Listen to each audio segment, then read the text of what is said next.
trajetória, um pouquinho da minha experiência aqui com os alunos, né? Se tudo der certo, instigar um pouquinho de interesse neles pela área que eu trabalho, que com certeza serão bem-vindos aqui como meus colegas cientistas de dados, talvez futuramente. Bom, o que o Leonardo falou, se quiserem fazer qualquer pergunta ou comentar alguma coisa que ao longo da minha fala vocês lembrarem, fiquem à vontade de levantar a mão. Eu não me incomodo de ser interrompido, tá? Então pode falar, pode perguntar à vontade, tá, pessoal? Então, me apresentando um pouco primeiro, né? Meu nome é Gabriel, como o Leonardo já falou, eu tenho 24 anos, eu sou cientista de dados. Então, falar um pouquinho mais ou menos como eu cheguei nessa área, né? O que aconteceu na minha vida para que eu me tornasse um cientista de dados e o que isso significa, né? O que representa a área de ciência de dados e que tipo de trabalho eu faço no meu dia a dia, né? Então, eu sou cientista de dados na Via, antiga Via Varejo, que é a empresa que é por trás da Casas Bahia, do Ponto Frio. Então, eu estou nessa empresa aí recentemente, já trabalhei em outras também como cientista de dados. Minha formação acadêmica, né, eu sou formado já bacharel em Ciência e Tecnologia pela UFABC e agora em 2021 eu estou concluindo a graduação em Engenharia Aeroespacial também pela UFABC. Eu vou explicar um pouco mais sobre o porquê dessas duas graduações, é uma oportunidade aí que a UFABC tem que facilita muito, né, uma pessoa ter duas graduações, mas eu vou entrar mais em detalhes nisso em breve. E, como ninguém é de ferro, eu também tenho os meus hobbies, né? Então, quando eu não estou nem trabalhando, nem estudando, eu gosto de tocar violão, sou muito apaixonado por música e também gosto de games online, né? Jogo pelo meu computador, mas, assim, videogame em geral, aqui eu peguei só uma imagem ilustrativa do tipo de atividade que eu faço no tempo livre. Falando um pouco sobre a minha trajetória, né, a minha experiência, então, assim como vocês, quando eu estava no ensino médio, eu cheguei a fazer técnico em informática. Infelizmente, eu só tive a oportunidade de fazer no meu primeiro ano do ensino médio, e não foi no mesmo colégio que vocês, eu fiz num colégio particular em São Paulo, e depois, por causa de questões familiares, mudanças e tal, acabei não continuando esse técnico, mas desde aquela época eu já tinha meio que essa ideia de estudar engenharia na faculdade e trabalhar com tecnologia no futuro, né? Depois, né, do ensino médio, eu fui direto para a faculdade. Então, em 2015, eu entrei para a UFABC, que é pelo Enem, né? E na UFABC, quando você entra na universidade, você só tem duas opções de curso, que é um pouco estranho. As pessoas podem até, às vezes, bater o olho lá na hora de se matricular no SISU e achar estranho, porque só existem as opções de bacharelado interdisciplinar em Ciência e Tecnologia e o bacharelado interdisciplinar em Ciências e Humanidades. E, no meu caso, foi Ciência e Tecnologia. O que acontece é que os cursos tradicionais de faculdade que existem na UFABC, eles entram como se fossem cursos de formação específica após você concluir o seu bacharelado interdisciplinar. Então, por exemplo, no meu caso, eu já entrei com a intenção de fazer engenharia aeroespacial, e para fazer isso, eu teria que fazer o bacharelado interdisciplinar e depois completar mais alguns aninhos e aproveitar tudo aquilo que eu já tinha estudado no bacharelado interdisciplinar e só completar com as disciplinas específicas do meu curso pós-bacharelado interdisciplinar, no meu caso, engenharia aeroespacial. Então, desde 2015, eu já entrei na UFABC, isso aí foi meu primeiro ano após o ensino médio, e ao longo dos primeiros anos da faculdade, tive que trabalhar para pagar as contas, basicamente, em áreas que não tinham tanto a ver com a tecnologia, ou o tipo de trabalho que eu queria fazer. Então, eu fui professor de inglês durante os primeiros anos da faculdade, dei aula em uma escola de inglês que é a UNS, e depois fui trabalhar como atendente de suporte técnico na Algarve, no caso. Eu era funcionário terceirizado da Vale, então, basicamente, os funcionários da Vale tinham problemas técnicos, me ligavam, eu atendia e tentava resolver, ou pelo menos direcionar para o departamento certo. Então, os primeiros anos da faculdade foi isso. Depois que eu consegui passar num estágio especificamente da área que eu queria trabalhar, né, no caso de engenharia, que eu fui trabalhar na GM, e aí que eu comecei um pouco a aprender sobre o que hoje eu faço, que é trabalhar mais com dados e programação e tudo mais, quando eu estava no estágio em engenharia de qualidade na GM, né? Na prática, a engenharia de qualidade num processo produtivo envolve muito coleta de dados do processo produtivo inteiro, análise para fazer a mensuração e o acompanhamento do que está acontecendo na fábrica, né? Então, nisso que eu comecei a aprender um pouco mais sobre base de dados, um pouco mais sobre estatística, foi nessa primeira experiência. E logo em seguida, em 2019, eu tive a oportunidade de fazer um estágio no Banco BV, né, antigo Banco Votorantim, já especificamente na área de ciência de dados. E aí, depois que eu entrei para essa área, eu vi que eu gostava mesmo, que era para mim. Fui efetivado no próprio Banco BV no finalzinho de 2019 e desde então tenho evoluído minha carreira, né? Passando cada nível, né? Fui cientista júnior pleno, hoje eu estou como cientista sênior na Via. Eu entrei na Via no começo desse ano, então fiquei aí mais de 2 anos no Banco BV e passei para outra empresa aí recentemente. No meio disso, né, logo na época que eu fui efetivado, que eu concluí o meu estágio e passei a ser um cientista júnior, foi quando eu tive a minha graduação no meu bacharelado interdisciplinar em ciência e tecnologia, e aí que me tornei efetivamente, né, documentado aluno matriculado em engenharia aeroespacial, apesar de, durante meu bacharelado interdisciplinar, eu já estar fazendo disciplinas da engenharia aeroespacial, que é mais ou menos como o sistema da UFABC funciona, né? Você está fazendo um curso interdisciplinar e já fazendo disciplinas do curso específico que você quiser fazer depois. E essa decisão de qual curso você tem que fazer depois também não é uma coisa que eu precisava ter escolhido necessariamente quando eu entrei. No meu caso, eu já entrei com essa intenção, mas se eu quisesse esperar até concluir meu bacharelado interdisciplinar para depois fazer alguma coisa, eu também poderia. Ou alguns colegas meus da UFABC simplesmente não escolhem nenhum curso após o bacharelado interdisciplinar e acabam por aí mesmo. Então, a UFABC abre aí várias possibilidades para a gente, né?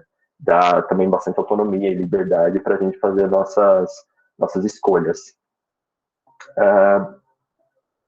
Bom, e aí falando um pouco sobre a área, né, que eu trabalho, né, quando eu falo que eu sou um cientista de dados, o que isso significa, né? O título sozinho não representa muita coisa. Então eu gosto de falar assim, de forma mais breve possível, que a ciência de dados é onde a estatística e a programação se encontram, né? Esse tipo de diagrama que eu estou mostrando aqui na tela, se vocês jogarem no Google ciência de dados, vocês vão achar milhões de exemplos parecidos com esse diagrama, talvez mudando uma palavrinha ou outra, mas basicamente a ciência de dados é o ponto de encontro entre a ciência da computação, a matemática e a estatística, principalmente no que se trata da área de modelagem, e o conhecimento de negócio. Eu gosto mais de falar de conhecimento de domínio, né? Porque não necessariamente tem que ser aplicado para o mundo dos negócios. Pode ser aplicado para contextos aí de projetos sociais, governamentais, acadêmicos, né? Pesquisa, enfim. Então, o importante é você ter o conhecimento do domínio no qual você está operando. Nesse caso, essa imagem que eu achei, está escrito conhecimento de negócio, mas não necessariamente teria que ser no mundo dos negócios, né? Corporativo, em empresa, né? Tem muito mais amplitude a aplicação do que a ciência de dados. Aqui nesse diagrama a gente também vê algumas outras palavras que eu também vou comentar à medida que eu for explicando mais em detalhe o que é ciência de dados, como o aprendizado de máquina, que é uma palavra que está muito em alta, a gente ouve falar na mídia, às vezes as pessoas comentam, normalmente usando o termo em inglês, né, que é machine learning, e isso tem bastante a ver com o meu trabalho. Cientista de dados também é um programador, o que a gente faz tem muito a ver com desenvolvimento de software, tá? A gente tem que desenvolver um projeto que seja integrável dentro de um sistema mais amplo da empresa. Então, não saber programação e as técnicas de desenvolvimento de software limitaria, né, um pouco o nosso trabalho. E também, né, só fazer o software sem saber a parte da modelagem, a parte da matemática, a parte da estatística, também nos limitaria, não chegaria a ser tudo que o cientista de dados consegue fazer. Eu vi uma pergunta aqui no chat já, da Sara, perguntando em quais áreas a ciência de dados é aplicada. Eu vou chegar nisso. Eu acho que a parte que eu mais vou gastar tempo aqui da apresentação é dando exemplos de aplicações da ciência de dados. Então, espera só um pouquinho que vai ter uma lista extensa que eu vou falar vários exemplos em áreas que vai ser aplicada em breve, tá? Vamos passar que logo a gente chega lá. Explicando, né, de forma mais ampla aqui, o que é a ciência de dados por uma definição concreta de dicionário, o que a gente acha quando a gente pesquisa, né? A ciência de dados é definida como essa área interdisciplinar, que, como já mostrei, envolve aí matemática, estatística, ciência da computação, tem aplicação para vários domínios, e que visa identificar padrões, extrair informação e obter compreensão a partir de dados. Então, o dado, ele não chega a ser uma informação, a gente tem que pegar aquele dado, interpretar ele de alguma maneira, extrair aí o significado daquilo e transformar aquilo em algo que a gente compreenda, né? Que a gente consiga tomar ação, tomar decisões a partir daquela informação que era vasta, caótica, complexa, desordenada, e a gente transforma aquilo em alguma coisa útil para os nossos objetivos, né? E para fazer isso, a gente utiliza ferramentas computacionais e técnicas matemáticas diversas que possibilitam a gente trabalhar com esse objeto, que é a vasta quantidade de informação, e organizar e moldar isso para o que a gente precisa, né? E o objetivo pode variar bastante.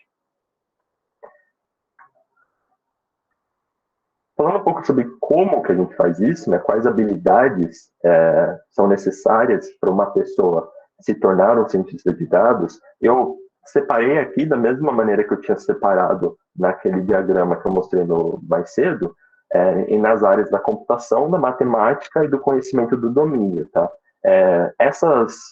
Esses pilares vão ter intersecções, eles vão se conversar bastante, não é possível separar uma coisa da outra, mas para apresentar aqui pontualmente cada habilidade, eu separei dessa maneira. E também o jeito que eu ordenei aqui na lista, né, das habilidades, eu considero que os que estão mais em cima dessa lista são os que são mais prioritários, mais fundamentais, que não pode faltar, e à medida que vai descendo a lista, coisas mais específicas, de alguém que já tem mais experiência, de alguém que está desenvolvendo coisas muito estado da arte, tá? Então, falando, por exemplo, de computação, né, o que informática, software, tudo isso em geral, né, nessa área que envolve o trabalho de ciência de dados, o principal é ter alguma experiência com os principais sistemas e softwares, né, e aqui eu deixei bem vago mesmo, porque pode variar de empresa para empresa e de objetivo para objetivo, mas assim, pelo menos ter uma noção de Excel, ter uma noção de como funciona uma tabela de uma base de dados, né, como você organiza dados, sistemas de arquivos, saber tranquilamente você usar um computador e se virar um pouquinho, isso é o fundamental. Indo um pouco mais em detalhe, né, é meio inevitável que um cientista de dados saiba programação e trabalhar com bancos de dados de grandes volumes, né? Então, para analisar os dados, para transformar os dados em informação útil, para, não sei, às vezes aplicar funções sobre os dados, fazer transformações que sejam mais aplicáveis para o contexto em que a gente está inserido. Para fazer tudo isso, a ferramenta vai ser alguma linguagem de programação, ou pelo menos algum software que substitua a linguagem propriamente escrita, mas aí às vezes já vai envolver um custo de ter que comprar o serviço do software, por exemplo, e trabalhar com bancos de dados muito grandes, né, que é o que na mídia a gente sempre ouve ser referido pelo termo Big Data, né, é também uma habilidade muito importante, porque a ciência de dados, né, quanto mais informação a gente conseguir extrair, melhor, e a gente extrai mais informação quando o nosso volume de dados tende a ser diverso e amplo e volumoso. Então, isso também é um desafio. dado que às vezes a gente é limitado pelo poder de armazenamento e processamento de um computador pessoal, né, o meu notebook. Aí é importante que a gente saiba trabalhar com bancos de dados em servidores e às vezes em nuvem, né, coisas distribuídas. Então isso também entra como uma habilidade importante, dado que a ciência de dados é a área que mais vai precisar desse poder computacional todo para conseguir processar todos esses dados que estão vindo simultaneamente e conseguir extrair uma informação disso. Indo mais a fundo ainda, né, aí já entra a parte de aprendizado de máquina, que é realmente não fazer essa análise e essa interpretação do grande volume de dados manualmente, mas programar uma forma automatizada de extrair uma decisão, uma informação, alguma compreensão dos dados que você tem à disposição. E isso não pode existir no vácuo, né? Então, quando você desenvolve esse programa, quando esses dados viram alguma coisa útil para o seu objetivo, isso tem que ser integrado num sistema mais amplo. Daí isso tem que fazer parte de um processo, de um software, e nisso envolve o desenvolvimento de sistemas. Vi aqui outra pergunta da Sara. Quais as principais técnicas utilizadas pela ciência de dados? Teria a ver com isso que você está dizendo? As principais técnicas, isso você está querendo dizer o quê? Técnicas de modelagem ou técnicas, habilidades de programação? Não sei se eu entendi bem a pergunta. Consegue ser um pouquinho mais específico, por gentileza? O Gabriel, também só para avisar que o Enoque levantou a mão aqui também. Ele acho que ele quer fazer uma pergunta. Boa, boa. Se a Sara conseguir especificar um pouquinho mais no chat a questão da técnica, enquanto isso a gente vê aqui a pergunta do Enoque, que levantou a mão. Pode falar aí, Enoque. Beleza, valeu, bom dia aí. Não, Gabriel, eu queria só perguntar, que eu estou aqui também com o pessoal tentando entender o que você está falando aí. Eu queria perguntar se depois você vai dar exemplos disso aí que você está falando, ou você já poderia dar exemplos agora, que você, no tópico anterior, você tinha falado sobre os pilares da ciência de dados, né? Tem a ver lá termina com a ideia da compreensão do dado, né, que é bem interessante. Agora você está falando sobre as habilidades necessárias, né? Uhum. Mas você vai dar algum exemplo concreto agora ou depois? Se for depois, pode ser também, eu só estou querendo saber mesmo, para entender mais concretamente, para eu entender melhor o que você está dizendo, beleza? Se pudesse, se for possível. Sim, com certeza. Eu vou dar vários exemplos disso aqui, tudo que eu estou falando. Eu comecei de uma forma bem ampla, e aí eu acho que eu vou afunilando mais à medida que eu for falando, mas vou dar vários exemplos de como isso aqui é aplicável na nossa vida cotidiana, né, no dia a dia, em que a gente vive. A gente já está vivendo num mundo onde projetos desenvolvidos por cientistas de dados guiam nossa vida cotidiana sem a gente saber. E eu vou dar vários exemplos disso, tá, pessoal? Eu acho que essa foi a parte que eu deixei mais no final. E eu acho que é a parte que a gente mais aguarda ansiosamente para ver. Porque realmente é o que vai tornar isso não só uma disciplina acadêmica ou uma área de trabalho de forma bem abstrata, mas algo concreto que a gente vê valor e vê ganho, tá? Mas pode deixar que aqui vão ter vários exemplos, sim. Tanto os meus pessoais, né, que eu realmente desenvolvi, quanto os do mundo por aí, do mercado de trabalho em geral.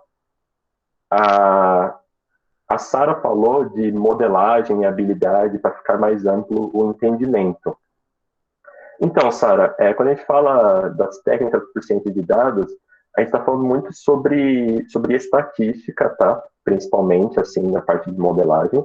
E é uma ideia mais ou menos assim, quando você tem alguma informação sobre um grande volume de sujeitos, vou dar um exemplo aqui, acho que mais pertinente, né? Por exemplo, a pandemia foi uma coisa que tem um grande volume de informações, porque está afetando o planeta inteiro, e você tem dados a respeito disso, como onde ocorreram cada caso, onde houve óbito, a disseminação da Covid, por exemplo, e isso tudo está acontecendo de forma caótica a todo momento, com milhões de pessoas, Para você transformar isso em alguma coisa que um governo, ou uma empresa, ou uma escola tome decisões a partir desse fenômeno todo que está acontecendo em volta, é necessário que a gente pegue esses dados e organize de alguma forma que vire informação. Então, por exemplo, talvez vocês tenham visto no jornal, né, um exemplo aqui, de projeção de quando que vai ser o pico da pandemia, quantos casos a gente deve ter no máximo. Esse tipo de análise, isso é feito muitas vezes por cientistas de dados, usando justamente as ferramentas, as habilidades que eu estou citando aqui.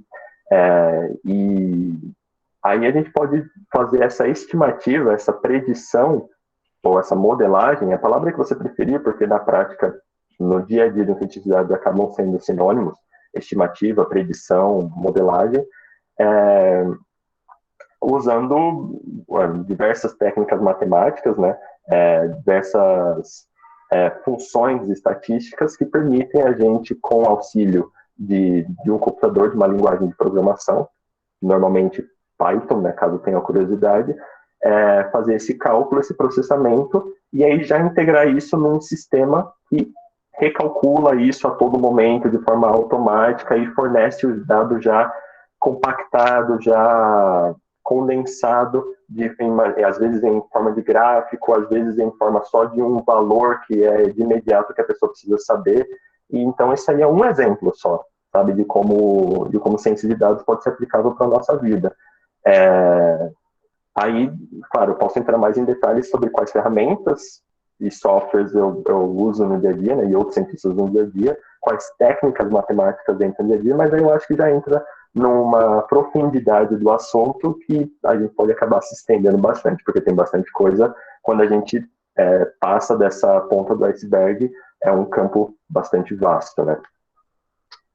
E aí, bom, eu já dei aqui um pouquinho de um spoiler das habilidades, de como que se usa, né?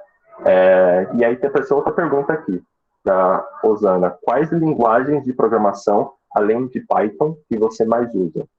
Basicamente, o mercado de trabalho exige de um cientista de dados Python e R, tá? Essa linguagem R, ela não é muito utilizada fora da ciência de dados e da estatística, mas para análises estatísticas é o que é mais usado, né? Então, por exemplo, se alguém for fazer faculdade de estatística, é muito provável que na faculdade de estatística se use a linguagem R, tá? E além disso, o SQL, né? SQL justamente para fazer a manipulação e o compilamento desses dados em grande volume. Bancos de dados aí há já muitas décadas tem sido SQL a linguagem principal para trabalhar com isso. Existem algumas outras linguagens mais de nicho, onde não tem um grande volume de cientistas usando, como Go, Julia, Scala, até Java, mas isso aí é bem menos frequente, tá? Vou te dizer assim, na minha experiência, já de alguns anos, entre os cientistas de dados com quem eu já trabalhei, em ambas as empresas que eu já trabalhei, do que eu vejo na internet, as pessoas comentando e tal, o principal mesmo é Python, R e SQL. Então, esses aí são os 3 pilares da programação de ciência de dados. A Ana Melissa falou, para ser cientista de dados, é necessário ter conhecimento em estatística? Sim. Esse eu não vou conseguir falar, depende, esse é um concreto, sim. A principal habilidade do cientista de dados é estatística, tanto que nesse pilar aqui da matemática que eu coloquei na apresentação, primeiro da lista é probabilidade estatística. É esse o nosso trabalho, não tem como fugir, tá? A maioria dos cientistas de dados no mercado ou vai ser formado no curso de estatística especificamente ou ciência da computação. Eu coloquei no slide posterior aqui também quais outros cursos, né, eu já vi cientistas de dados terem na sua formação, mas estatística realmente é o principal. Esse é um que não vai dar para fugir. O dia a dia de cientista de dados é trabalhar com estatística o dia inteiro, tá? Vamos ver mais alguma pergunta aqui que veio. A Sara falou, estatística mexe com a minha cabeça de um jeito.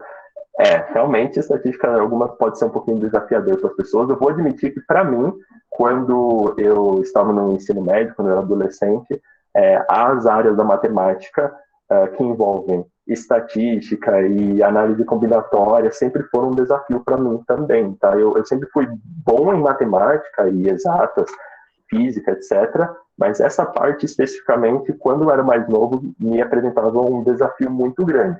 Foi só depois de eu estudar isso na faculdade e ter que ralar bastante para aquilo começar a se encaixar na minha cabeça, e na prática, quando eu fui trabalhar com isso, tudo fez mais sentido. Aí as coisas se encaixaram, eu consegui ver como é que funcionava, e aí as coisas começaram a fazer sentido, mas a princípio, antes de tudo, parece um bicho de 7 cabeças, eu juro que não é, só tem que ter um tipo de pensamento um pouco diferente do que a gente normalmente está acostumado a lidar com as nossas ciências exatas e matemática, né?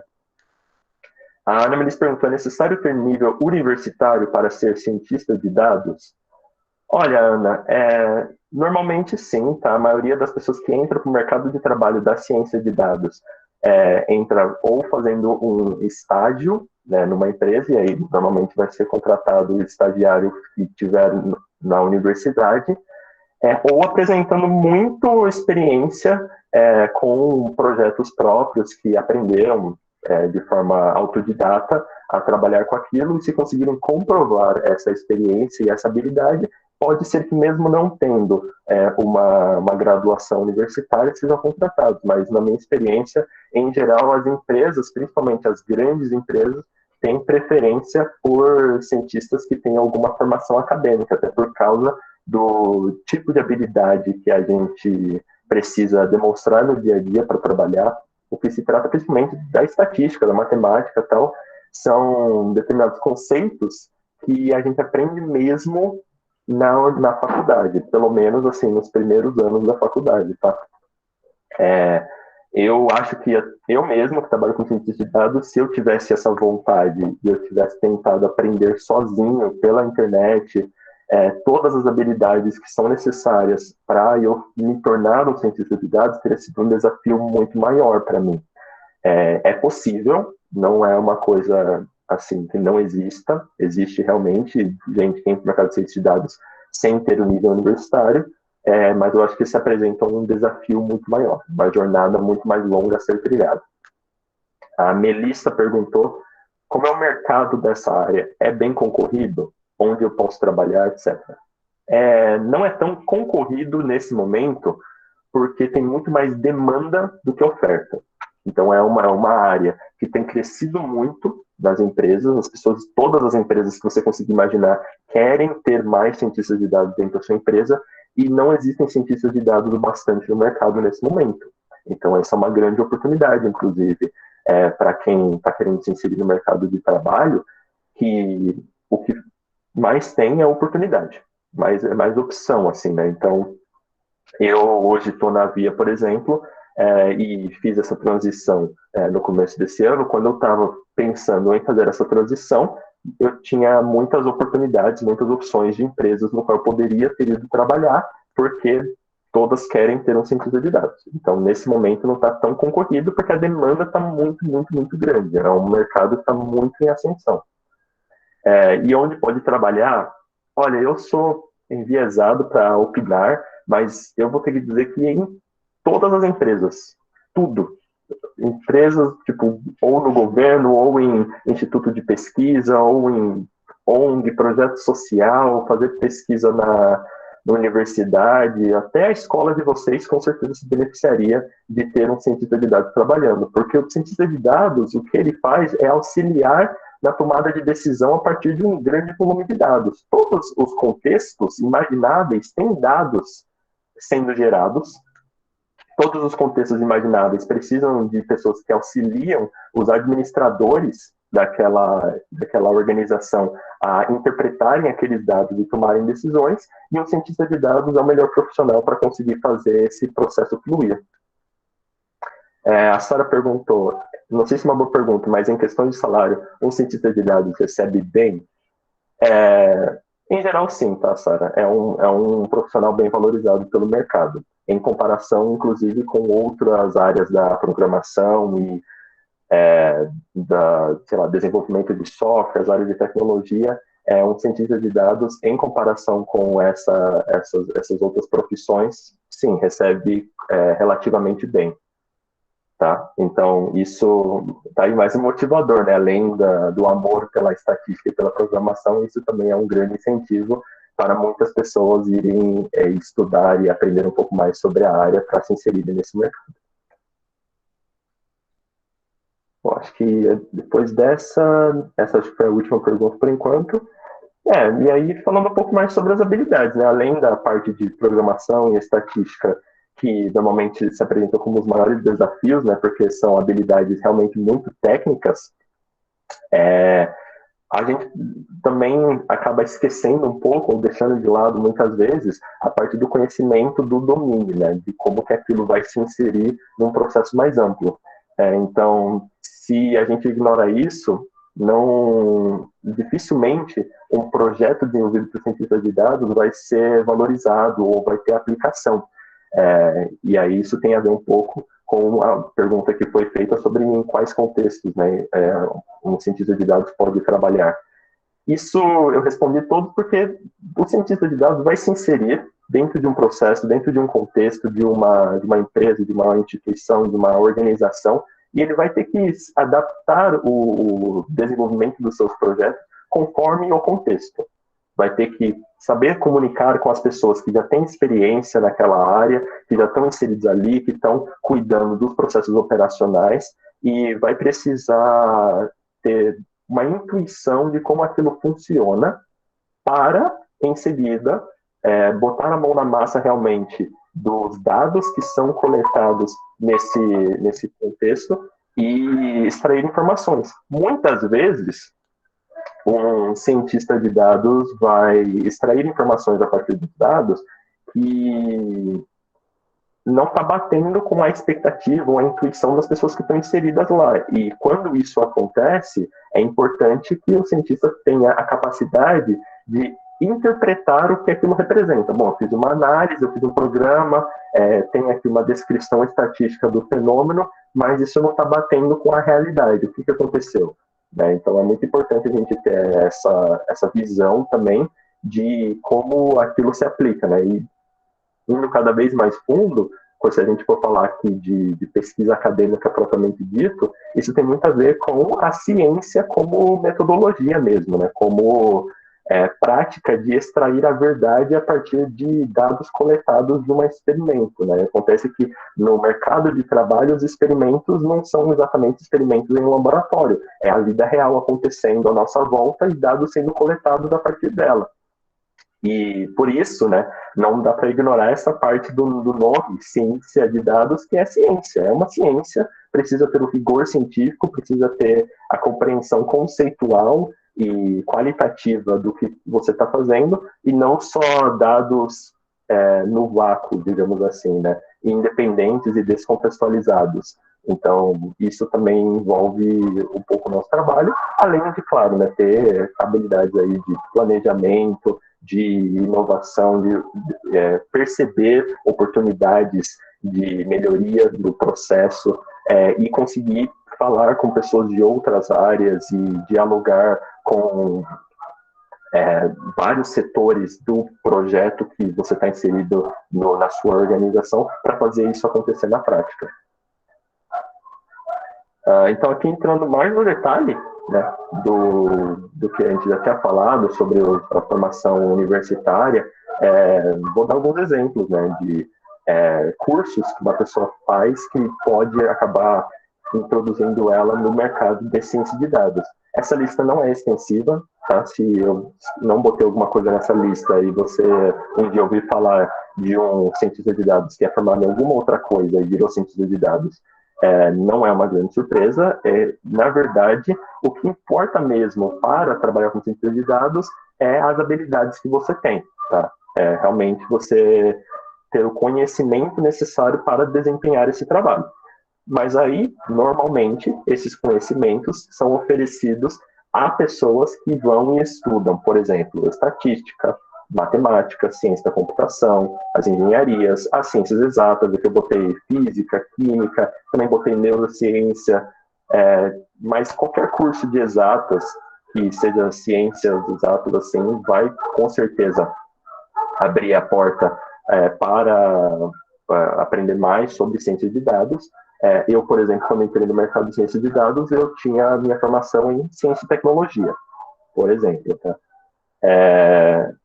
A Sara perguntou, vou ter que estudar todos esses cursos para ser um cientista de dados? Não, Sara, não, imagina, aqui são opções, você pode escolher um da lista, tá? Desculpa se eu passei a impressão que isso aqui era acumulativo, que a pessoa teria que ser engenheira, estatística, matemática e químico e neurocientista, tudo junto para ser um cientista de dados. Não, calma, são uma dessas opções que normalmente teria que ser escolhida. O Leonardo comentou, ciência política e jornalismo também tem desenvolvido interfaces com ciência de dados. Muito bem lembrado, Leonardo. Isso é verdade, sim. Jornalismo tem já um mercado para jornalismo de dados. Tá? Isso tem se aberto aí nos últimos anos, isso acontece mesmo. E não só ciência política, como várias outras áreas das ciências sociais. Eu botei aqui no slide os exemplos de economia, mas não é apenas, não, economia é só o que é mais comum, mas tem cientista de dados, tem geógrafo, quer dizer, tem cientista de dados geógrafo, tem cientista de dados das ciências sociais, da sociologia, do planejamento territorial, políticas públicas, ciência política, tem cientista de dados de tudo que é área. Então, o que importa é assim, né? Qualquer área que tem a necessidade de dados que foram coletados serem interpretados e transformados em informação para a tomada de decisão, um cientista de dados pode trabalhar. Aí essa parte de tomada de decisão tem muito a ver com política, por exemplo. Um político pode se beneficiar de ter um cientista de dados no governo dele que vai ter a capacidade de pegar o grande volume de dados que está sendo coletado a respeito de um país e ajudar o governante a tomar decisões para o país dele, entendeu? Então, isso tem bastante a ver com ciência de dados. Né? Mas não só esse exemplo, né? Não só a administração pública. Qualquer projeto, qualquer organização que tem administração, ou seja, todas, vai se beneficiar de ter um cientista de dados auxiliando, transformando a informação bruta, crua, que foi coletada de alguma maneira, em informação que seja aplicável no processo de decisão. Né? Então, isso envolve não só a tecnologia, mas envolve desde a saúde até a política, envolve a ideologia, a ecologia. Um exemplo que eu gosto muito que tem bastante a ver não só com a minha área de trabalho, mas com a minha área de formação também como engenheiro aeroespacial. O INPE, o Instituto Nacional de Pesquisas Espaciais, desenvolve um bom trabalho da área de ciência de dados na detecção de queimadas na Amazônia, por exemplo. A detecção de queimadas na Amazônia é um trabalho de um cientista de dados.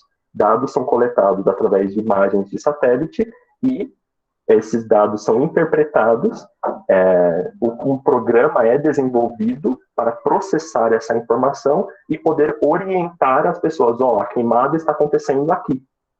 Por exemplo, esse trabalho todo de coletar os dados por satélite, a transformar as imagens em um grande banco de dados de imagens e aí interpretar isso para poder direcionar as decisões, isso é um trabalho de ciência de dados, por exemplo. A Sara falou, se eu, por exemplo, seguir na área de matemática, posso me aplicar em ciência de dados? Sim, com certeza.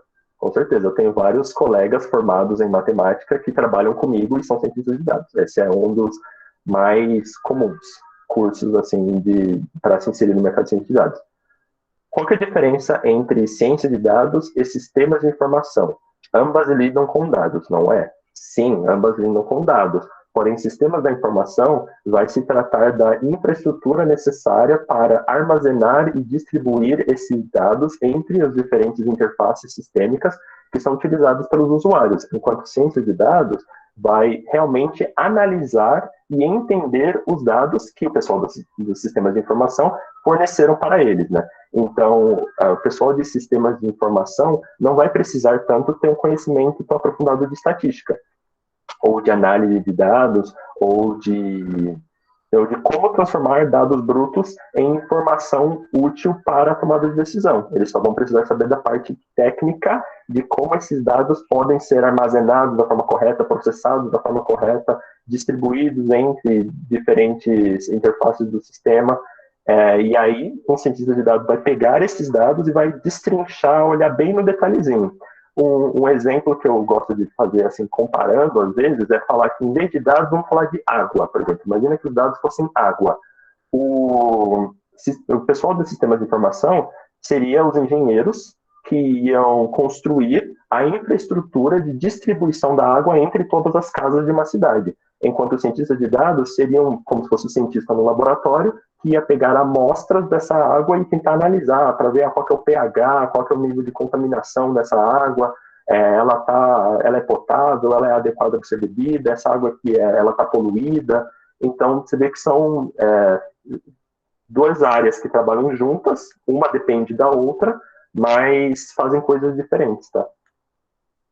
A Ana falou, esses cursos são as áreas que ciência de dados é aplicada? Perdão, fiquei meio confusa. Desculpa, Ana. Isso aqui eu estou falando de alguns cursos de faculdade que normalmente cientistas de dados estudam antes de virar cientistas de dados, tá? As áreas em que ciência de dados é aplicado é bem mais amplo do que essa lista. Aqui eu estou me referindo a quais cursos de graduação uma pessoa que tem vontade de ser cientista de dados poderia se matricular numa universidade e fazer para depois virar um cientista de dados.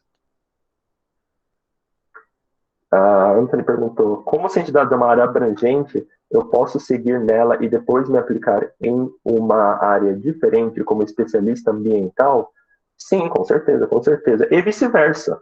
Muita gente começa trabalhando numa área muito específica.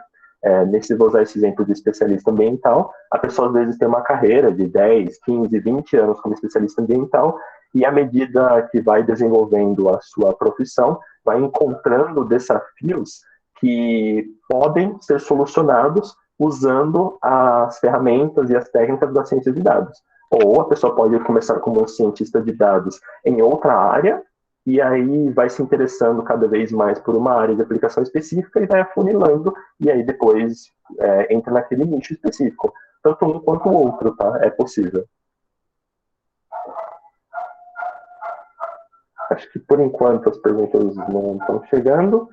E assim, só deixando mais claro uma coisa, né? Vocês estão vendo uma lista aqui de cursos de graduação que cientistas de dados às vezes fazem, mas a lista é bem mais ampla que isso, tá, pessoal? Não pensa assim, nossa, eu quero ser um cientista de dados, mas eu tenho também interesse em fazer uma faculdade de, não sei, cara, a pessoa tem interesse em fazer administração, não sei. A pessoa pode fazer administração e estudar ciência de dados também, mas normalmente as matérias que são ensinadas nesse curso vão ser paralelas às habilidades que o cientista de dados precisa, não vão conversar tanto quanto as habilidades desenvolvidas nos cursos que eu estou citando aqui como exemplo. Tá? Mas é só para deixar claro isso, que nada impede a pessoa de estudar outra coisa e depois se especializar e virar um cientista de dados. Tá? Não é nenhum impeditivo, não é nenhuma barreira fazer isso. Na prática, né, o que um cientista de dados faz mesmo, eu já citei aqui alguns exemplos, mas no meu dia a dia, né, o que eu faço? Eu desenvolvo programas, então estou o dia inteiro lá fazendo código, que possibilitam análise estatística e que fazem modelos matemáticos preditivos, normalmente, e isso permite uma melhor tomada de decisão baseada num grande conjunto de dados. É um grande conjunto de dados que, se eu fornecesse da forma bruta para uma pessoa, ia ser assim, eu vou falar um livro, mas entenda que normalmente é digital, né? Mas ia ser um livro gigantesco com vários valores anotadinhos e que é impossível, humanamente impossível, uma pessoa ir lá e ler linha por linha e extrair alguma informação útil daquilo.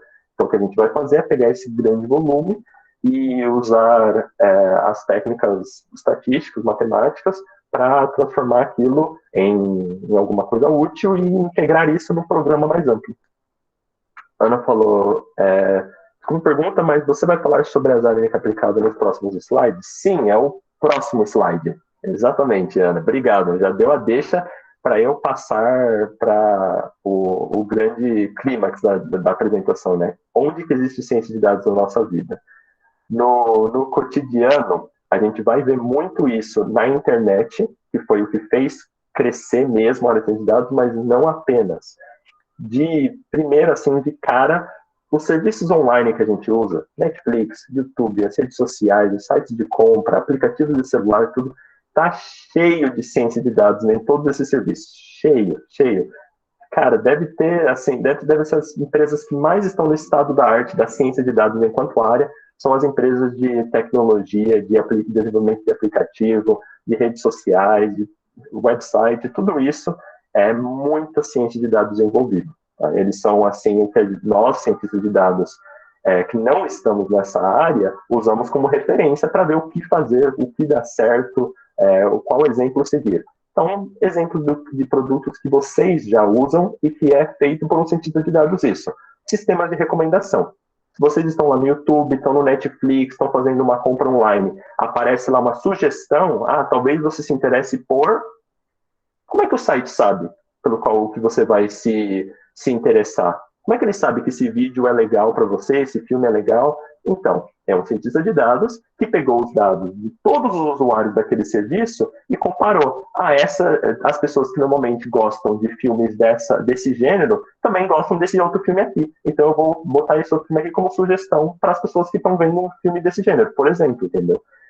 Você imagina ter que fazer essa sugestão manualmente para cada uma das milhões de pessoas que vão lá e assistem o filme no Netflix?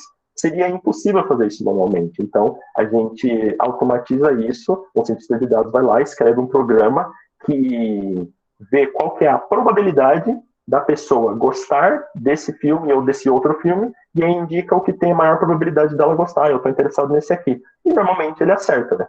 Então, isso é um exemplo. Apareceu outra pergunta aqui da Sara, como que elas podem ser aplicadas no Uber?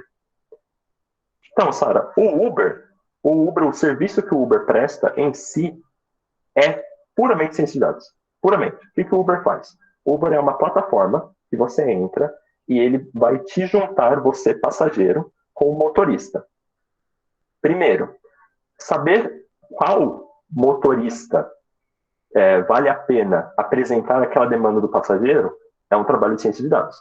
Porque não vai aparecer para todos os motoristas do Brasil, vai aparecer para motoristas dentro de uma determinado raio, né, naquela área, e também vai ter uma avaliação a respeito da nota do motorista, da nota do passageiro, e aí tem que ser tomada essa decisão. Para quais motoristas eu mostro esse passageiro? Essa pergunta é respondida por um programa que um cientista de dados fez. Aí, depois que foi chamada a corrida, vai ser calculada uma rota do motorista até o passageiro. Qual que é a rota otimizada para levar o motorista ao passageiro?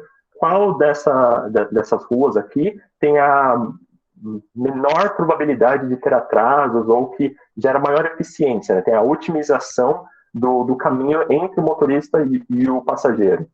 Esse algoritmo que calcula qual que é a rota entre o motorista e o passageiro, mais provável de ser tomada pelo próprio motorista, ele pode não seguir, mas ele normalmente segue, porque é a rota otimizada. Isso é desenvolvido por um cientista de dados. O valor que vai ser pago pela corrida do Uber, quanto que eu vou cobrar por isso? Bom, isso aí depende de muita coisa, depende de qual região que você está, quantos motoristas estão à disposição, quantos passageiros estão demandando corridas, juntar todas essas informações e aí calcular um valor exato em centavo que deve ser cobrado por aquela corrida, é um trabalho de cientista de dados. E tem vários outros exemplos. O serviço inteiro da Uber é ciência de dados. A Uber, ele é um aplicativo só na fachada. Passou da fachada, é pura ciência de dados por trás. Me perguntou, a gente recebe a informação pronta e separadinha e não pensam que vocês trabalham muito para chegar em nós. Obrigado, Emily. Estamos tentando fazer o melhor para atendê-los. Sara falou, para tudo eles criam um programa? Sim, basicamente o trabalho de cientista de dados é programação. A gente vai fazer um programa que calcule por nós porque justamente a gente está falando de grandes volumes de dados, a gente está falando de contas muito complexas que seria impossível a gente fazer na mão, então a gente tem que automatizar isso, tem que fazer um programa para que o computador faça isso por nós. Você já fez algum programa referente a essas áreas do cotidiano? Deixa eu ver as listas que eu coloquei aqui. Bom, na área que eu trabalho, né, eu venho da área financeira, algumas coisas que são mais próximas aqui dos exemplos que eu dei seriam detecção de fraudes, prevenção à lavagem de dinheiro, reconhecimento facial, que também tem a ver com prevenção às fraudes às vezes, né? Mas como é que eu vou saber que o cliente que está usando o meu serviço financeiro é realmente esse cliente? Isso tem a ver com reconhecimento facial. Bom, na minha área de estudo, né, na minha graduação de engenharia aeroespacial, piloto automático de aeronaves, tem bastante a ver com ciência de dados. E, por exemplo, no meu trabalho de conclusão de curso, eu estou usando muita coisa de ciência de dados dentro da área da engenharia aeroespacial para calcular a probabilidade de falha de uma estrutura de uma aeronave. Então, como é que eu sei que a asa não vai quebrar? Isso é uma análise que envolve bastante estatística, envolve bastante trabalho de ciência de dados. Que outro exemplo que eu já fiz aqui da lista?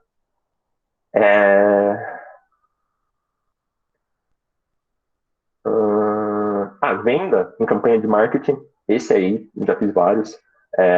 Como é que você sabe para quais clientes vale a pena vender um determinado produto, né? No meu caso, eu trabalhei na área financeira, então o produto normalmente é um empréstimo, é um financiamento, e não vale a pena para a empresa abordar todo mundo do Facebook, ligar para todos os telefones, mostrar propaganda em todos os sites, enfim, direcionar isso, né? Tentar otimizar esse processo e a gente vai tentar direcionar as nossas campanhas de marketing para os clientes que têm maior probabilidade de fato, contratarem aquele serviço. Então, esse aí já foi um programa que eu já fiz várias vezes, de falar assim, beleza, tem esse produto aqui que eu trabalho em banco, né? O banco quer vender esse tipo de financiamento, quer vender esse tipo de empréstimo. Quais clientes que a gente aborda? Eu vou lá, faço essa análise e forneço um programa para a área de marketing, falar, isso aqui são os clientes que você precisa abordar. E aí eles rodam isso e falam, beleza, então vou disparar essa campanha de marketing digital para os e-mails que o Gabriel forneceu numa base calculada a partir do projeto que ele desenvolveu. Esse aí é um exemplo pessoal meu. E aí várias outras coisas, né? Aqui eu falei de otimização da rota, do Uber, eu falei do sistema de recomendação da Netflix. Nessa categoria de detecção de anomalias, que se trata de fraude, lavagem de dinheiro, tem o exemplo da queimada, que eu tinha falado mais cedo, uma queimada na floresta, conceitualmente próximo a um fraude que ocorre no mercado, né? Uma coisa ruim que você quer detectar para poder combater, basicamente, né? Processamento de imagem também tem a ver com essa questão da queimada, né? Processamento de linguagem natural, aqui eu dei os exemplos do corretor automático, do teclado do celular, como que o teclado sabe qual palavra sugerir para você. Isso tem a ver com qual palavra é mais provável de ser utilizada depois das palavras que você digitou.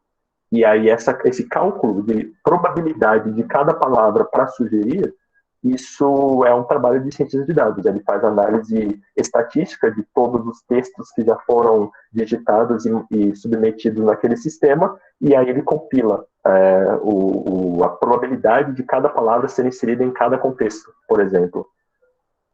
A Sara falou, as cobranças das operadoras, por exemplo, aquilo tudo é um programa?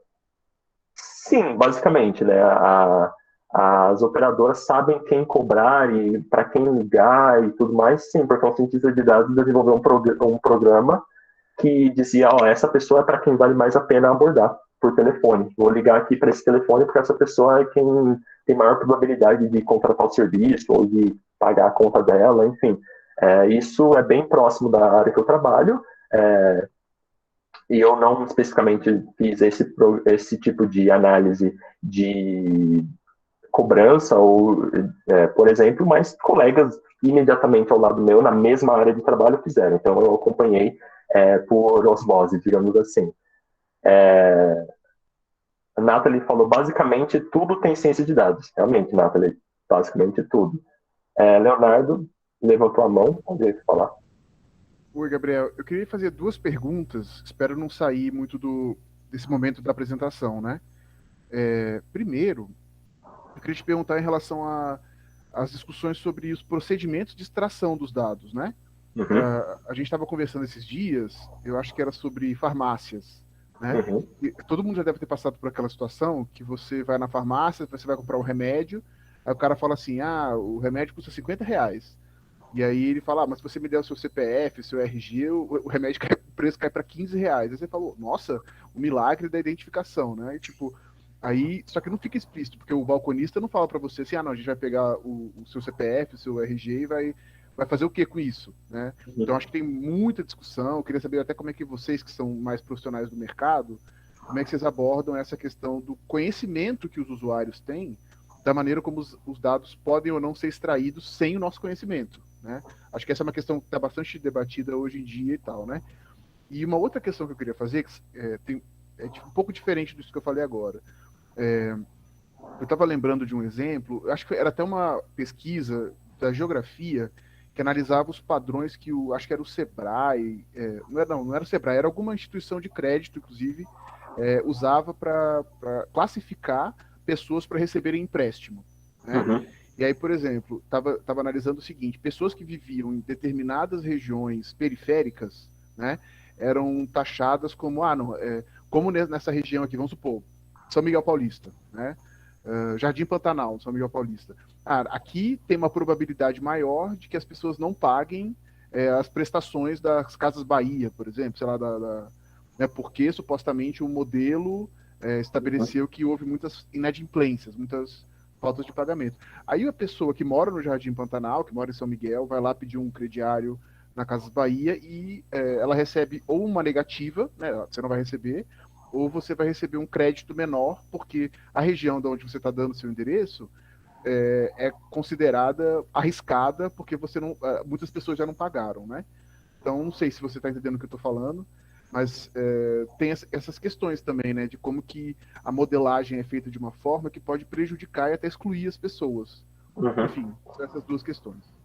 Certo? Não, perfeito. Ambas essas questões estão relacionadas aos dilemas éticos que são implícitos aí com a nossa atividade profissional. E essas pautas estão em discussão amplamente, né, dentro do mundo de dados. Eu vou começar respondendo pelo segundo, porque tem mais diretamente a ver com o meu trabalho especificamente, que eu vou até passar aqui. O exemplo que você deu sobre o crediário das Casas Bahia, esse é exatamente o que eu faço. Esse é o meu papel na empresa, atualmente, que eu trabalho é isso. Eu faço análise de crédito para consumidor da Casas Bahia e do Ponto Frio. Então, isso aí realmente tem tudo a ver com o meu trabalho especificamente, tá? Acontece que, por esses pontos que você levantou, por exemplo, da região que mora, e não só, mas como também faixa de renda e outras coisas, tipo gênero, faixa etária, nível educacional, profissão, tudo isso tem uma correlação com a probabilidade de uma pessoa ser inadimplente no seu crediário ou não. Tem uma correlação. Só que a regra grande que a gente sempre tem que lembrar quando está falando de qualquer coisa de estatística é que correlação não implica em causalidade. Então, apesar de alguma dessas informações, quando a gente analisa puramente do ponto de vista da estatística, parecer que é um fator determinante para decidir se por exemplo, no exemplo crediário, a pessoa vai ser inadimplente ou não, tem que analisar um pouquinho mais qualitativamente isso. Então, é possível que eu, cientista de dados, estou fazendo um programa que toma a decisão de quem aprovar ou negar crédito. Se por algum motivo, nos dados que eu tenho, dá um exemplo aqui bem louco, assim, falar que mulheres são 5 vezes mais inadimplentes do que homens. Primeiro que, intuitivamente, isso não está batendo muito com a minha expectativa. E segundo que, se eu uso isso, a partir dos dados que eu tenho, para tomar a decisão, eu basicamente só vou aprovar crédito para homens. E o que é uma coisa que a empresa não quer, seria extremamente antiético, e não é o tipo de prática que a gente gostaria de estar tomando, né? Então eu posso simplesmente remover essa variável da minha análise. Falar, não vou considerar essa variável, ou porque eu estou questionando a veracidade dos dados, falar, isso aqui está esquisito, não sei se isso aqui está condizente muito com a realidade, ou porque mesmo se for condizente com a realidade, não é o tipo de previsão que eu gostaria que o meu modelo preditivo fizesse. Então, eu quero fazer a previsão analisando outros fatores. Então, isso aí realmente é uma coisa que tem bastante a ver com o nosso dia a dia. Tem que pensar sobre as implicações éticas do que a gente está desenvolvendo. E falando do primeiro ponto, né, que é e a coleta dos dados dos usuários. Sim, quando uma farmácia, um supermercado te dá um desconto ou algum benefício para você digitar seu CPF, é só porque a empresa vai ter um ganho daquela informação, ela vai colocar você no banco de dados e usar aquilo para alguma coisa, e aí é mais conveniente para a empresa te dar um desconto e você voluntariamente fornecer esses dados do que a empresa comprar esses dados de alguma outra fonte. Então é para isso mesmo, tá? Quando isso acontece, você está alimentando a matéria-prima do cientista de dados, que é a base de dados deles com os clientes. E aí não vai só o seu CPF na hora que você faz isso. Você faz uma compra, você põe o seu CPF, vai a data, a hora, o local da compra, o valor, o nome do produto, categoria e tal. Com isso, talvez a empresa da farmácia depois faça uma campanha de marketing para você, por exemplo, e mostre no Facebook propaganda do tipo de remédio que você está comprando. Então, essa é um cenário onde, para a empresa, né, esse processo aí foi alguém aí lá atrás teve essa sacada de que, em vez da gente precisar entrar em contato com a empresa do cartão de crédito e comprar uma base de dados deles, ou entrar em contato com o Google, o Facebook, e pegar dados da localização do celular da pessoa, da atividade dela em redes sociais, por que eu não faço o próprio cliente fornecer o próprio dado dele? Ele mesmo vai lá e digita, né? A ciência que o cliente tem ou não sobre o que vai ser feito com esse dado entra numa questão que está sendo amplamente discutido a nível governamental, começando na Europa e que agora está chegando para o Brasil, que é sobre proteção de dados, né? Aqui no Brasil, recentemente foi passada a Lei Geral de Proteção de Dados, LGPD, que regulamenta quais tipos de práticas de coleta, armazenamento e processamento de dados de cidadãos podem ser realizados ou não.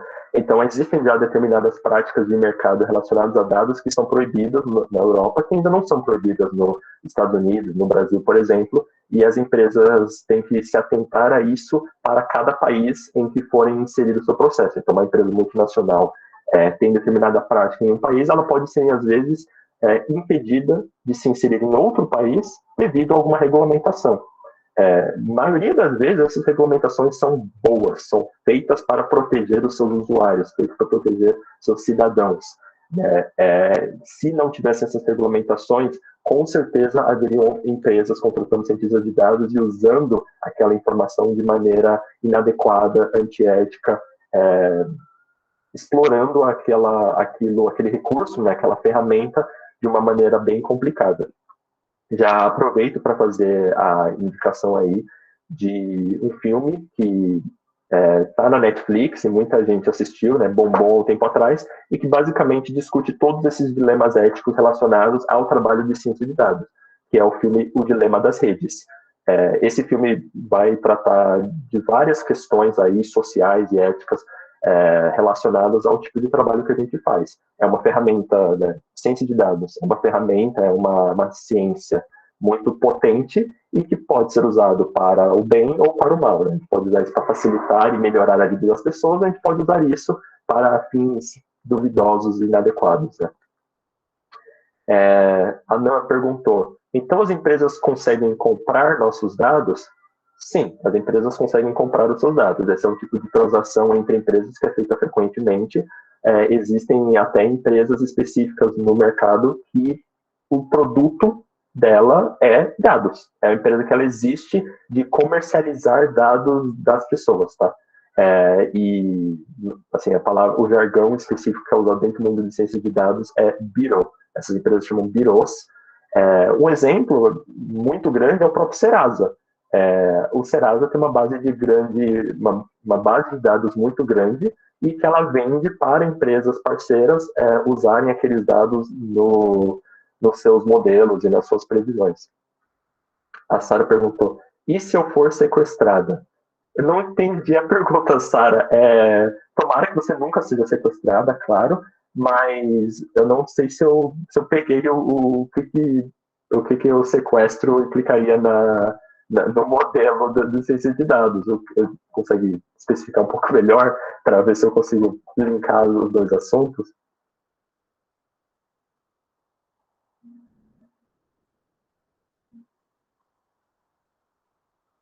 A culpa desses dados seria nosso CPF, não só CPF, né? Muito mais do que seu CPF. Seria seu CPF, endereço, telefone, e-mail, renda, estado civil, às vezes, sei lá, localização do seu celular, tipo de sistema que você usa no celular, quais sites você acessou, histórico de compras, sei lá, filiação partidária, não sei, se transações monetárias em geral. Lembrando que aqui a gente está falando de coisa que às vezes a gente consegue detectar a lavagem de dinheiro, às vezes a pessoa só pela atividade econômica que a pessoa está realizando. Isso tudo fica registrado, sabe? Basicamente assim, toda vez que você interage com algum sistema digital, que hoje são todos, né, tudo está integrado, um dado é gerado. Se um dado é gerado, o dado é coletado. Se o dado é coletado, ele é analisado e usado em algum processo. Então, toda vez que você interagir com qualquer coisa que tenha tecla, máquina, botão, tela, qualquer coisa disso, você está fornecendo dados que vão ser analisados e usados para uma tomada de decisão futuramente, tá? Necessariamente. E aí tem a questão, até qual que é o limite disso, até onde a gente pode fazer isso, aí que vem a questão da lei de proteção de dados para regulamentar esse processo na sociedade. Eles me acharem e me sequestrar. Ah, entendi, tá.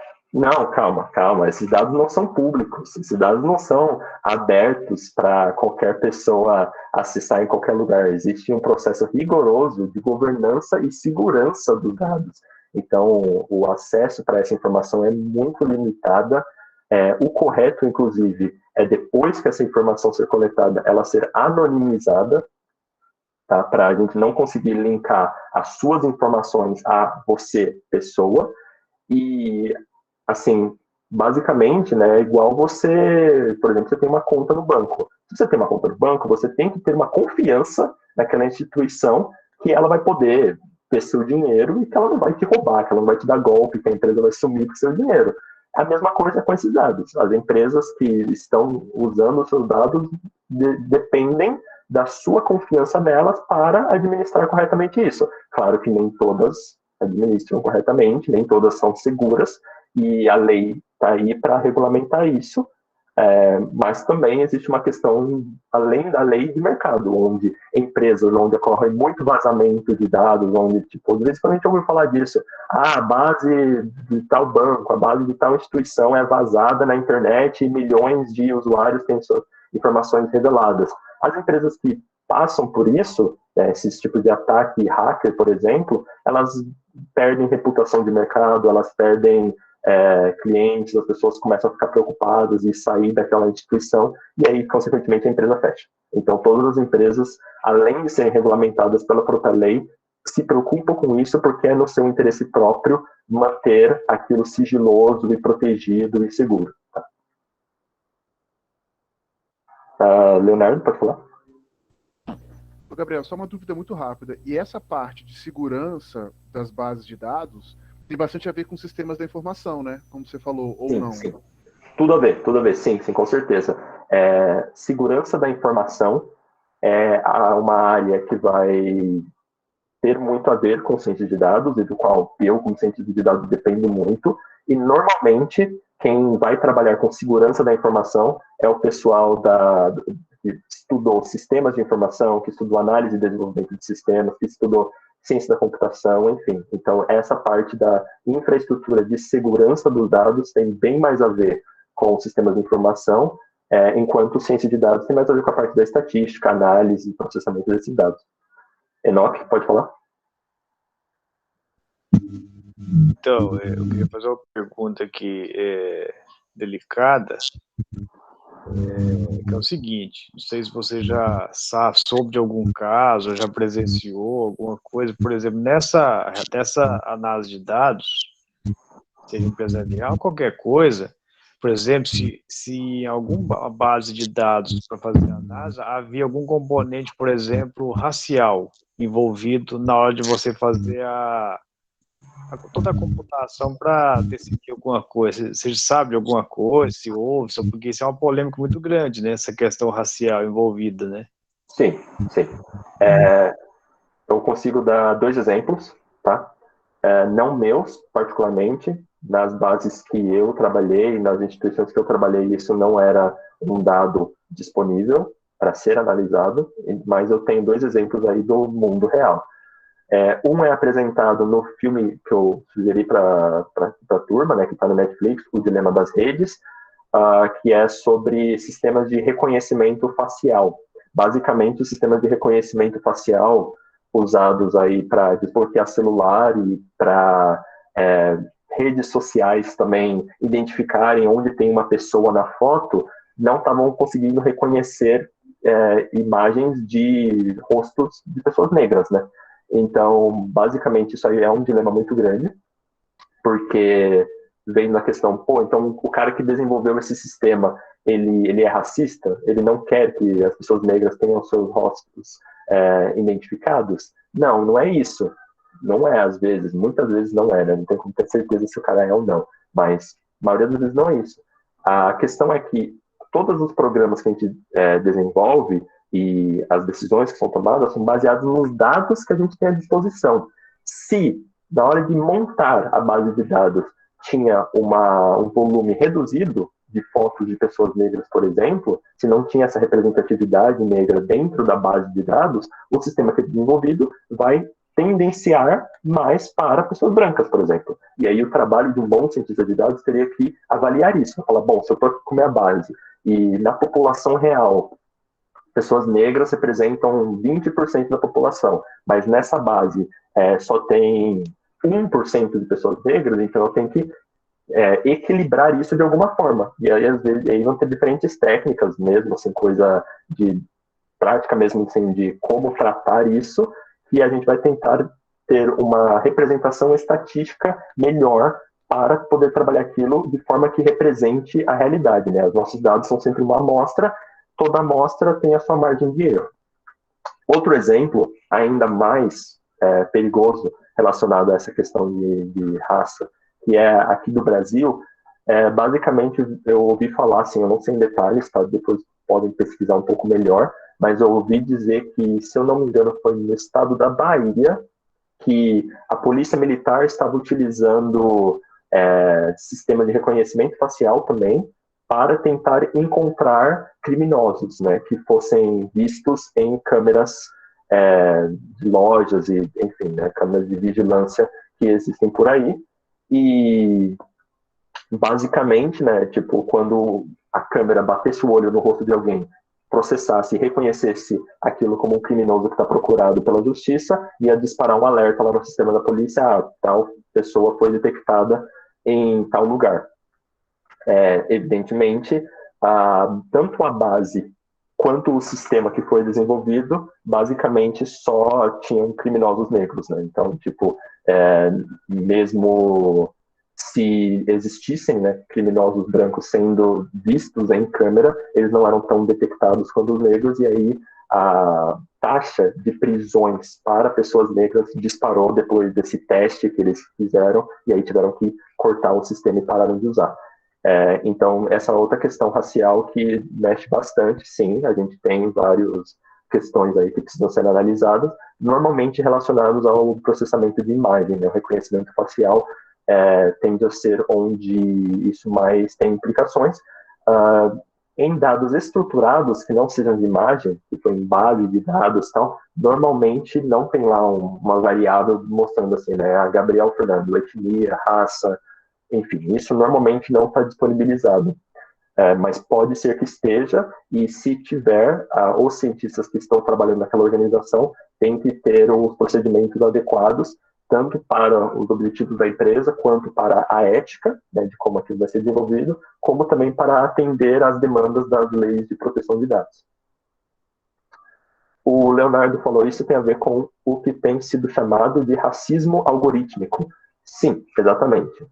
Eu não gosto tanto dessa palavra algorítmico, tá? Eu acho que pelo menos na minha opinião, eu chamaria de racismo da base dos dados, tá? Tem uma diferençazinha sutil, né? O algoritmo é o que processa os dados, e ele é, assim, ingênuo, ele não sabe discernir do que ele está processando. Ele processa à medida que você vai fornecendo dados para ele vai processando. Então, o algoritmo recebe uma culpa maior do que ele devia. O problema mesmo é de como são estruturadas as nossas bases de dados. Se a gente fornece uma base de dados para o algoritmo em que ela não é enviesada, em que ela está equilibrada, em que ela representa a realidade que a gente gostaria que o algoritmo enxergasse, aí o algoritmo aprenderia, a partir desses dados, o que ele deveria aprender. Se a base que a gente está fornecendo para o algoritmo é tendenciosa, enviesada, preconceituosa, inclusive, no limite, aí o algoritmo vai aprender aquilo. Então, para chamar de racismo algorítmico, apesar de ser o tema que se popularizou, eu particularmente, gostaria que houvesse alguma forma de, né, na mídia ou nas nossas conversas, a gente mudasse um pouco a terminologia que é utilizada, porque não é bem o que representa o trabalho de fazer o modelo, né, de ciência de dados mesmo. O algoritmo, ele é isento de culpa. O algoritmo aprende o que a gente ensinar. Ele não é que existem algoritmos específicos que esse é mais racista do que esse, né? O algoritmo, bem em geral, funciona da mesma maneira. O que muda a decisão de um algoritmo para outro é os dados que são fornecidos para ele. Isso que a Nathalie falou, o algoritmo é o bebê. O algoritmo é menos que um bebê. Um bebê é até mais inteligente que um algoritmo, tá? Mas um algoritmo, enquanto o bebê consegue tomar várias decisões, né, o bebê consegue dar risada e chorar e brincar, o algoritmo só consegue fazer uma coisa, tomar uma decisão. Então, você vai fazer um algoritmo para cada decisão que você precisar tomar. Ele só sabe fazer aquilo. Ele analisa o volume de dados e ele aprende a tomar uma decisão única. Então, ele é menos do que um bebê. Um bebê, quando nasce, já tem uma capacidade de tomada de decisão infinitamente maior do que qualquer algoritmo. Então, pensa nisso, né? Tipo, se você tiver um bebê que é mais inteligente do que o algoritmo, se você ensinar as coisas erradas, ele vai tomar decisões erradas. O algoritmo que é mais ingênuo e inocente do que um bebê, aí pior ainda, né? Bom, acho que por hoje, assim, o que eu tinha para mostrar é basicamente isso. Dei aqui os exemplos no final, tal, a gente falou de algumas implicações sociais, éticas. Acho que agora, se tiver algumas perguntas adicionais aqui, pode mandar no chat, pode levantar a mão aqui no Meet. Mas o que eu tinha para compartilhar com vocês sobre essa área e sobre a minha trajetória é isso. Valeu, pessoal. Ô, Gabriel, antes, acho que a Giovana fez uma pergunta, mas eu já vou fazer o agradecimento, né, em nome da instituição, do campus, né, das disciplinas todas envolvidas. A gente tentou trazer a molecada aí do primeiro, do segundo, do terceiro e quarto ano. Né, eu aprendi um monte, maravilhoso. Queremos que você volte, inclusive, no presencial. Muito obrigado mesmo. Né, mas tem uma pergunta da Giovana aí no chat, se alguém tiver mais alguma. Gente, é legal ir começando a preparar, porque a gente está iniciando a finalização da atividade, tá bom, gente? Isso aí, pessoal. Eu que agradeço, Leonardo. Com certeza podem me chamar depois no presencial. Vou ficar feliz de poder conhecer pessoalmente os alunos e tirar as dúvidas e falar mais sobre esse assunto. Eu gosto bastante dessa área que eu trabalho e o que vocês quiserem extrair de informação de mim, fiquem à vontade. Então, respondendo aqui primeiro, a Giovana não entendi a parte das técnicas de ciência de dados. Do ponto de vista técnico, em geral, um modelo desenvolvido por um cientista de dados, vai ser um programa de aprendizado de máquina.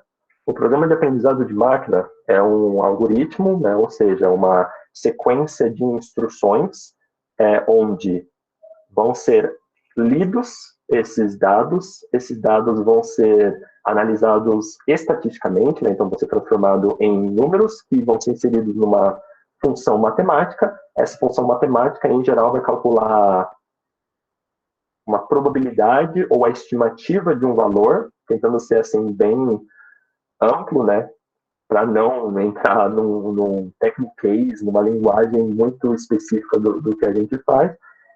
E aí, esse valor matematicamente foi calculado numa estimativa, numa probabilidade, vai ser usado para tomar uma decisão. Tanto a leitura dos dados, quanto a execução do algoritmo, que vai fazer, né, a comparação de cada um desses dados, quanto o cálculo matemático, que vai estimar algum valor ou fazer alguma probabilidade, quanto a decisão que é tomada a partir desse valor que é calculado, tudo isso vai estar inserido num programa que foi desenvolvido por um cientista de dados. Eu tentei, assim, ser bem superficial, tá? Para não falar que muito termo técnico, profundo, confuso, senão aí a gente ia ter que ter outras aulas para conseguir explicar do que eu estou querendo falar, tá? Mas espero que tenha ficado um pouco mais claro o exemplo que eu dei agora. Mas se não ficou também, fique à vontade para fazer outras perguntas. A Luana perguntou qual é o salário de um cientista de dados. Olha, Luana, isso vai depender bastante, né, de empresa para empresa tal, e também de região do país. Vamos colocar assim na faixa que um cientista de dados que acabou de entrar no mercado e está numa empresa que não paga tão bem, vai ganhar a partir de 3 ou 4 mil, tá, por mês.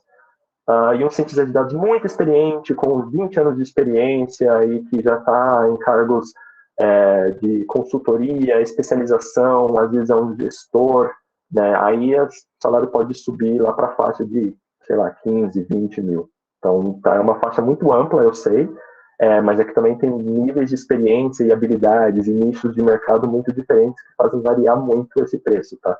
Mas para ter o cargo, né, o título cientista de dados, ganhando menos que 3 ou 4 mil, eu acho difícil, tá? Júlia falou, questão de empregos, qual é o melhor lugar para se procurar vagas de TI? Eu tento usar o LinkedIn, mas eles são muito irreais nas exigências. Exigem experiência para estagiários só com nível universitário, e como as opções de vagas são muito amplas, fica difícil de conseguir aplicar para alguma. Ok. Na minha experiência, o LinkedIn é a melhor plataforma, tá? Pelo menos assim, nas entrevistas e vagas que eu consegui já entrar, foi pelo LinkedIn. Em geral, é lá que as empresas estão focando mais.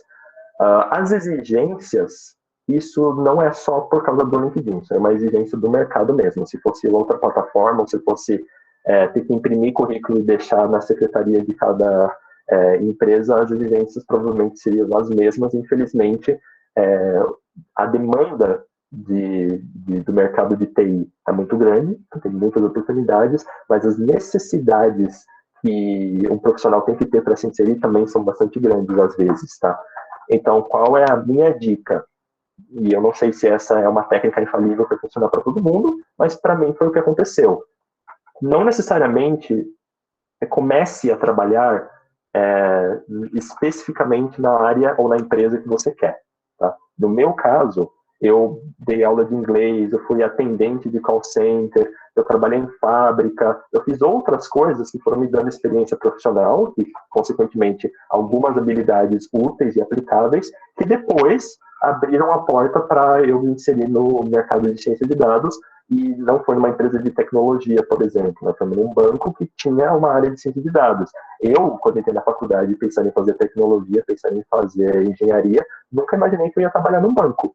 Mas foi onde eu tive a oportunidade e onde eu pude aprender muito do que eu sei hoje, muitas das habilidades que eu tenho que me tornam cientista de dados hoje, foram lá que eu aprendi.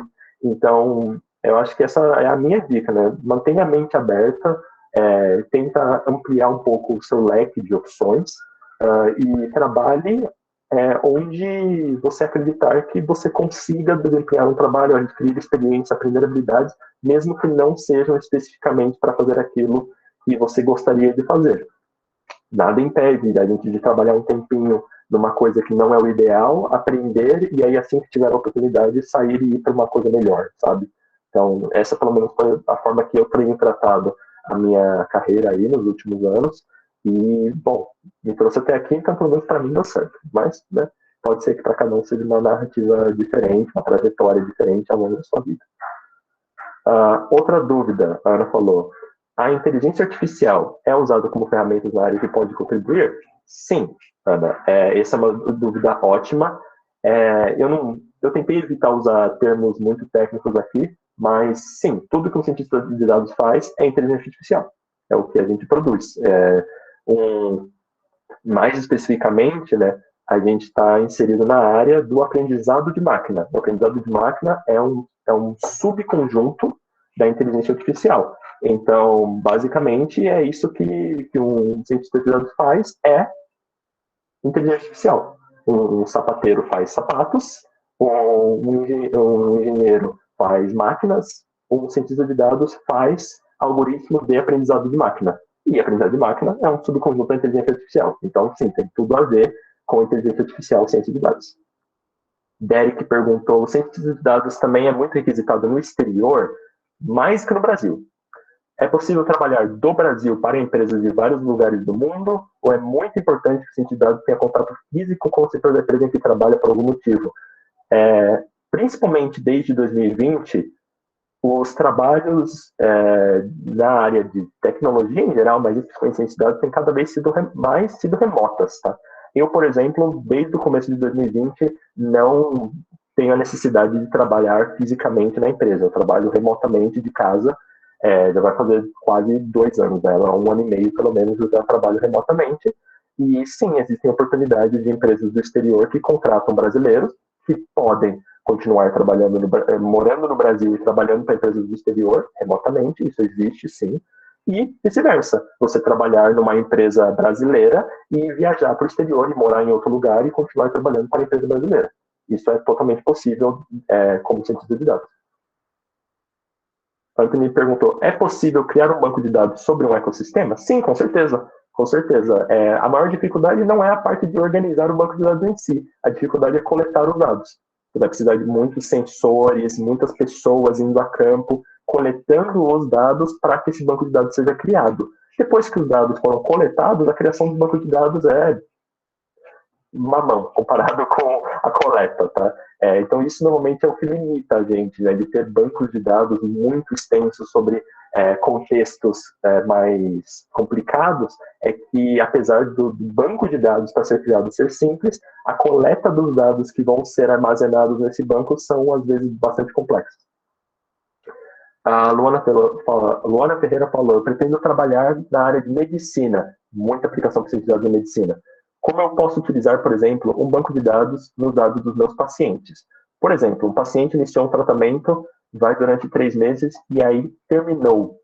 Bom, pegando esse exemplo de tratamento do paciente, né, você pode planejar tempo de tratamento melhor se você tiver um banco de dados mostrando qual foi o tempo de tratamento que cada paciente teve e se ele teve melhoria na condição dele ou não. A partir disso, você vai poder fazer um modelo estatístico que diz, olha, para esse caso, com esses sintomas, essa condição que o paciente está com, sei lá, 3, 4, 5 meses de tratamento, a probabilidade dele ter uma melhoria é de tanto. Essa análise da combinação dos sintomas, da condição do paciente, né, inclusive idade, né, enfim, né, várias outras questões aí físicas do paciente, que eu não entendo tanto por não ter conhecimento desse domínio especificamente, mas se combinar todas essas variáveis e ter a informação do tempo de tratamento que cada um teve, da melhoria que cada um teve, de qual era os indicadores de saúde antes e depois do tratamento, e você organizar isso, você consegue ter um processo melhor de tomada de decisão de qual tratamento diagnosticar para os seus pacientes. Além disso, você também pode usar ciência de dados para identificar, né, diagnosticar uma condição. Então, vou dar um exemplo, né? Você tem lá um raio-x, pode não ser raio-x para quem se interessa por medicina, esse é um domínio que eu não tenho experiência, não sei opinar, tá? Mas enfim, tem lá uma imagem de algum exame que foi feito no paciente e tem alguma coisa ali que, se um médico analisar, vai falar, eu acho que é um tumor, por exemplo. Mas aí fica na dúvida, pô, é um tumor, não é um tumor, tal. Se você tiver uma base de dados muito grande, com várias imagens desse exame, e marcado quais casos era de fato um tumor, qual não era, você pode fazer um modelo, né, uma inteligência, que saiba com alto grau de exatidão diferenciar quais imagens é de fato um tumor e quais não são. Isso ajuda, por exemplo, o médico a diagnosticar corretamente um paciente. Vamos ver mais coisas. Quais linguagens de programação são mais utilizadas? Essa eu tinha respondido mais cedo. É Python, R, SQL, são os três principais. O Leonardo respondeu embaixo. Obrigado, Leonardo. Posso utilizar banco de dados dos aspectos do meu cotidiano, como, por exemplo, o sistema de uma horta? Sim. Se você fizer isso, Anthony, pelo amor de Deus, grava, escreve um artigo, publica na internet, eu vou ter o maior prazer de ler sobre como alguém usou um banco de dados de uma horta para poder administrar a sua horta dando ciência de dados. Isso vai ser uma experiência sensacional se fizer isso. Por favor, faça. Leonardo, levantou a mão, pode falar. Eu só ia, né? Eu vi que surgiram mais perguntas. A Melissa fez uma pergunta também, Gabriel. Eu só ia propor o seguinte. Então, tá vendo? O Marcos já fez mais uma de novo. E aí, o que eu ia propor, assim, que tanto você tem o seu teto, eu também tenho o meu teto, a gente vai ter que meio que encaminhar realmente para o encerramento, né? Tá. Então, o que eu queria propor, se você concordar, e o pessoal também. O Marcos perguntou e fica como sendo a última pergunta. Por mim, pode ser. Combinado. Beleza. Vai lá, desculpa. Tranquilo, não, tá certo, tá certo. Se dependesse de mim, a gente ficava o fim de semana inteiro falando sobre isso, porque eu adoro conversar sobre isso. Então tem que ter um corte ali certo. Melissa, você acha que depois da pandemia e a necessidade real de estar a todo momento perto das estatísticas, os cientistas de dados serão mais procurados e a área mais expandida? Sim, não só acho, como tenho dados para corroborar isso. Eu li reportagem no começo desse ano que falou que cientista de dados era o cargo cuja demanda mais aumentou no Brasil, basicamente. Então era uma coisa de, sei lá, quanto era, que era, aumentou em 1000 e pouco por cento, enfim, quer dizer que em 2019 tinha tantas vagas de cientista de dados e depois de 2020 tinha tipo 10 vezes isso. Então é a área que objetivamente mais cresceu a demanda no Brasil, pelo menos, e isso é uma reflexão da tendência internacional também. Marcos falou, você também faz o levantamento dos dados, é outra área que tem essa função? Depende. Em empresas grandes, normalmente é outra área. Mas, se você está numa empresa pequena, onde não tem muitos profissionais de dados, você não tem aquele suporte todo, aquela estrutura toda, pode ser que você seja responsável por planejar o levantamento dos dados e, consequentemente, a análise deles depois, tá? Mas, na minha experiência, em empresas já bem consolidadas do mercado, fica separado. Eu já recebo os dados prontos. Bom, acho que é isso, né? A pergunta do Marcos era a última. Então, pessoal, é isso. Se vocês tiverem outras perguntas, podem falar aí com o professor de vocês. A gente tenta aí combinar algum outro momento para eu voltar a responder, ou respondo por escrito também. Agradeço muito pela atenção de todo mundo, pelo interesse que todo mundo teve aqui pelo assunto. Para mim é um prazer imenso falar sobre isso e apresentar a ideia para as pessoas, porque eu até 4 anos atrás nunca tinha ouvido falar disso, e quando eu consegui aprender um pouco sobre isso e entrar para a área, foi um prazer imenso aprender o que é possível de ser feito no mundo, né, com essas habilidades, e eu espero que eu tenha conseguido dar essa oportunidade para vocês também, pelo menos despertado um pouquinho mais de interesse sobre esse assunto, para depois pesquisarem e aprenderem mais a fundo por conta própria, tá? Mas é isso. Obrigadão, pessoal. Um bom dia a todos. Gabriel, obrigado, viu? Foi um espetáculo, cara. Eu vou gravar, vou disponibilizar o link pro pessoal assistir. Qualquer questão que surja, eu passo para você depois, viu? E você vai ser sempre muito bem-vindo aqui no nosso campus daqui para frente de forma presencial. Um grande abraço. Agradeço. Obrigado por todo mundo também que ficou aí, que interagiu, que participou e construiu conhecimento junto, gente. Isso aí. Muito obrigado, Leonardo.